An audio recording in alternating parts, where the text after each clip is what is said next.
বিশ্বব্যাপী তাপমাত্রা রেকর্ড স্পর্শ করছে এবং বৈজ্ঞানিক প্রমাণগুলো নির্দেশ করছে যে এটি শুধুমাত্র প্রাকৃতিক ঘটনা নয়, বরং মানবসৃষ্ট গ্রিনহাউস গ্যাস নির্গমনের ফল। সাম্প্রতিক বছরগুলোতে ইউরোপ, এশিয়া, উত্তর ও দক্ষিণ আমেরিকার বিভিন্ন অঞ্চলে রেকর্ড তাপমাত্রা পরিমাপ করা হয়েছে।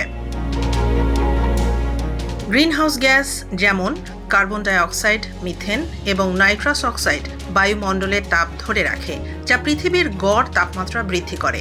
বৈজ্ঞানিক গবেষণায় দেখা গেছে এই তাপমাত্রা বৃদ্ধির ফলে সাগরের জলস্তর বৃদ্ধি, গ্লেসিয়ারের গলন, বন্যা, ঘূর্ণিঝড় এবং খরা ঘটছে।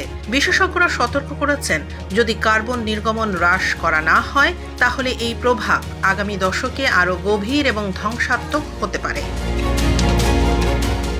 জলবায়ু বিজ্ঞানীরা আরও বলছেন, যদিও প্রাকৃতিক পরিবর্তন ভূমিকার অংশ হলেও মানবসৃষ্ট কার্যকলাপই প্রধান চালিকা শক্তি।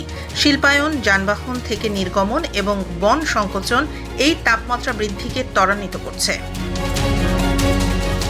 আন্তর্জাতিক সম্প্রদায় শক্তিশালী কার্বন নিয়ন্ত্রণ নীতি, পুনর্বিকরণযোগ্য শক্তি এবং টেকসই কৃষি পদ্ধতি গ্রহণের দিকে মনোযোগ দিচ্ছে।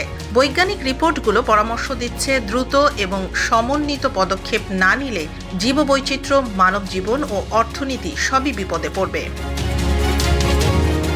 সংক্ষেপে, রেকর্ড তাপমাত্রা শুধু আবহাওয়ার একটি রূপান্তর নয়, এটি একটি সতর্কবার্তা।